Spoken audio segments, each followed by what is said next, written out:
This is number three. Number three. What type of thermodynamic system are stars? Closed, open, or isolated? What type of system has no exchange of matter or energy? Closed, open, or isolated? Here you have heat, light, and matter not passing out of the star or into the star. So there's a boundary there where no exchange of matter or energy. What type of system is that? This is confusing and hopefully people can get this. What type of system has exchange of electromagnetism, heat, light, microwaves, etc., but no exchange of matter? So matter can't pass through the barrier, so it's blocked, but heat and light can go through. What type of system is that? What type of system has exchange of EM and matter? So light and heat and microwaves and x-rays can go through, and matter can go through and exit. Pretty straightforward. What does mainstream dogma model stars as? This is very interesting and also very important to understand what they're doing wrong. How does a star lose its mass? Internal deposition, core formation, atmospheric escape, photoevaporation, coronal mass ejections, or flaring. And some of these questions can have multiple answers, just so you know. Except for the yes or no's. Do most stars have strong visible spectrums? No or yes. Which properties of Venus tell it is older than the Earth? Lack of strong global magnetic field. Boom, boom, boom, boom. You guys can pause this and read it.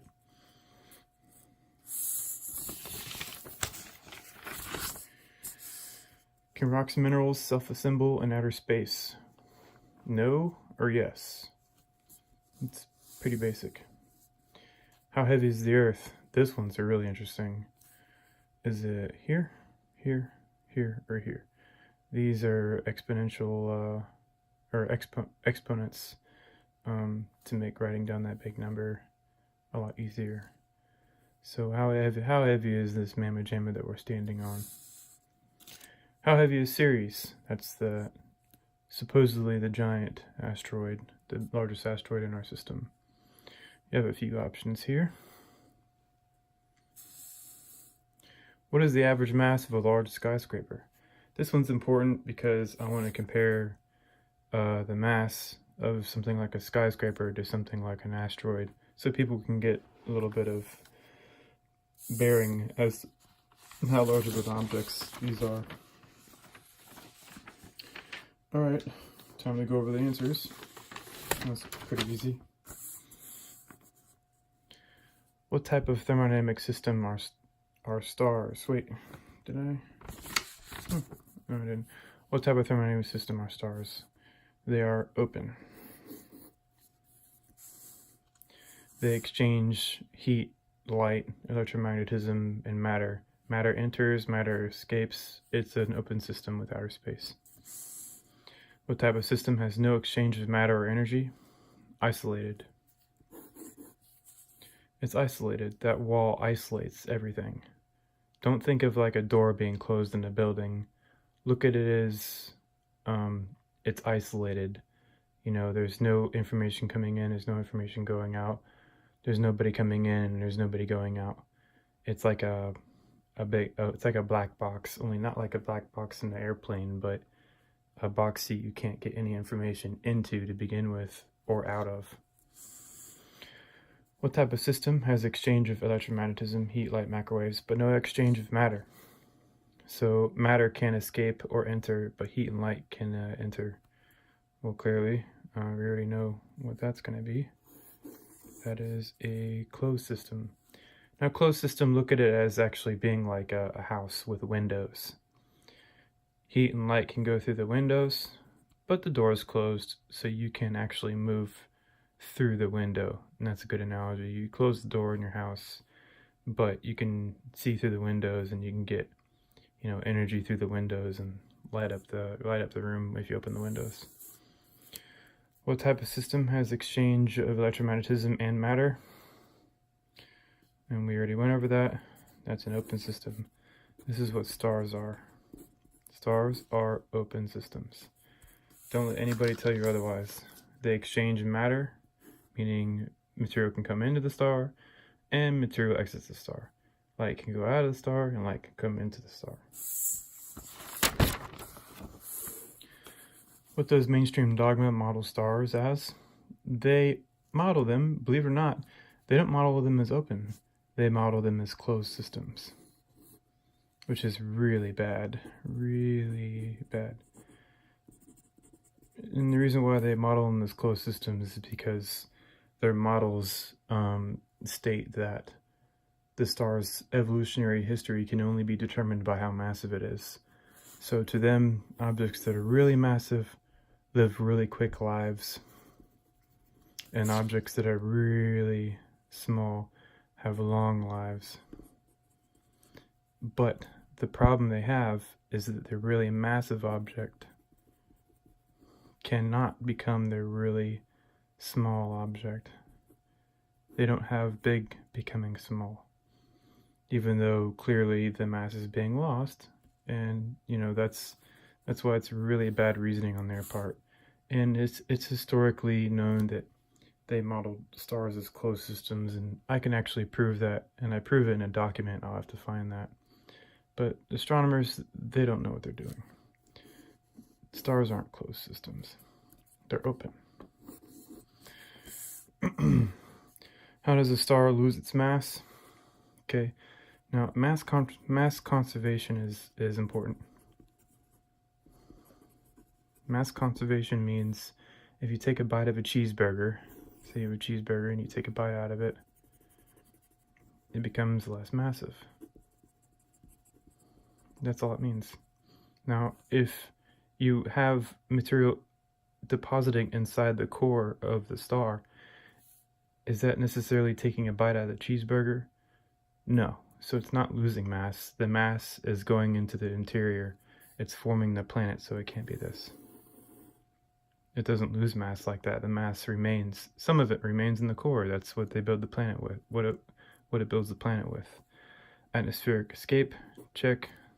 Photoevaporation, check. Coronal mass ejections, check. Flaring, check, and I forgot one. Impacts. Impacts can do both. Lose or gain mass. It can lose mass if the objects are really small and they break up into smaller bits. It can gain mass if the asteroids hit, like the Earth, and the Earth gains the weight of the asteroid. So impacts are both mass loss and mass gain. Do most stars have strong visible spectrums? No. Most stars do not shine. They're too evolved. They're highly evolved. And I would bet most stars are dead. Most stars are dead. Giant rocks wandering about outer space. They can't host any life and are breaking up into smaller and smaller bits all over the galaxy. Dead stars, Mercury, Venus, most likely Ceres, probably the very old remains, probably even older than Mercury, just wandering around. I won't go into that.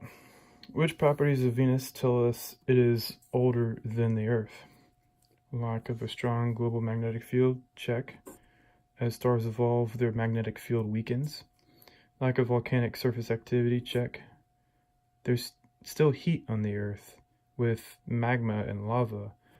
Venus doesn't have any of that. It means all that material has been solidified, which means it's probably older. Lack of water oceans. It's a lot further away from the ocean world stages, meaning it's probably much older than the Earth. Lack of carbon sinks, including ocean. Carbon sinks meaning things that absorb carbon. So it could be oceans, it could be rocks that allow the carbon to get absorbed into them because they're porous. And also could be forests, trees, plants, that kind of stuff. Composed of rocks and minerals similar to Earth, check. Of course. Core is about the same size as Earth, check. It means it took the core about as long as the Earth's core took to form, so it's at least as old as the Earth, if not a lot more, which I think it is a lot older. No life given, though it was already well above Taylor threshold, check. It definitely had life on it in the past. And that means it's basically all of the above, H. Alright, let's fly through these real quick. Can rocks and minerals self-assemble in outer space? No, they bounce off each other and break up. This is scientifically proven. How heavy is the Earth? C. 5.7972 times 10 to the 24 kilograms. That's a lot of mass. How heavy is Ceres? D. Right down there. That is a huge object. A lot different than Carl Sagan's dots, if you will. What is the average mass of a large skyscraper? B. That's about 250,000 tons. 250,000 tons, about that. So look at that number, and then look at this. This is the largest asteroid. The scientists want us to believe that this just forms from a bunch of small pebbles clumping together. You don't make something like that without a star doing it. A star makes something that big, and this is the remains of one. And this is the remains of a much larger star. That's the Earth. Alright, you guys, take it easy.